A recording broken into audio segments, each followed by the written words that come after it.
maanta oo ah 1 Abriil 2022 waxaa inoo soo gabagaboobay shirkii amniga ee maalmihii dambe inoo socday waxaana inooga soo baxay qodobo dhowr ah oo muhiimadeeduna ay tahay inaan si laba jibaarno amniga sidaad ka warqabtiin degmada Baraawe waa degmo nabada amnigeedana waxaa waa habeen iyo maalin ilaamaha amniga ka shaqeeyaan hadeertaana maadaama ay nagu soo food leedahay oo aan galayna bishii barakeysnaad ee Ramadaan inaan sii xoojino shaqooyinkii amniga waxaan soo saarnay awaamir ku saabsan sidii amniga loo sugi lahaa oo ah qodobka koowaad degmada Baraawe baabuurta aad ay ugu soo farbadatay in habeenkii wixii ka dambeeya hal saac ay baabuurta xadidmi doonaan aan la ogolaa doonin baabuurta dadka lagu dhibaateeyo dadka cibaadooyinka dadka cibaadeysanaayo cibaadada iyo waxa way ay iska mashquulin dadka tuugada aysan isticmaalin dadka nabadiidka aysan isticmaalin bulshada dhammaan iyo cibaadooyinkooda iyo meelaha ay ku caweeyaan waxa waa si nabada ay u gutaan danahay leeyihiin laamaha amniga habeen iyo maalin waxay u taagan yihiin inay xaqiijiyaan amniga bulshadana waxa ay ugu baahan yihiin inay ula shaqeeyaan si dhow wixii amniga lid ku ah inay u soo gudbisaan laamaha amniga qaybahooda kala duwan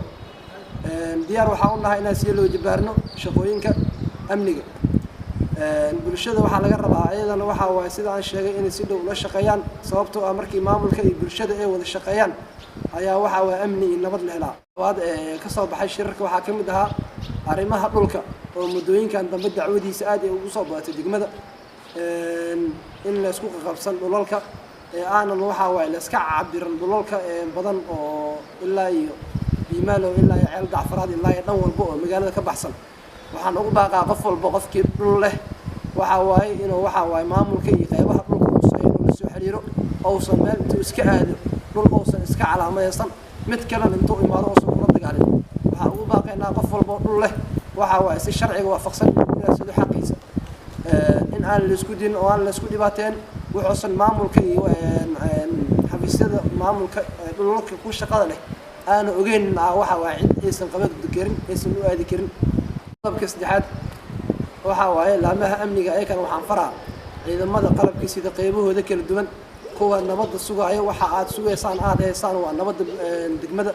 iyo dadka aad u heesaan ma ahan in dadka la qalqalgeliyo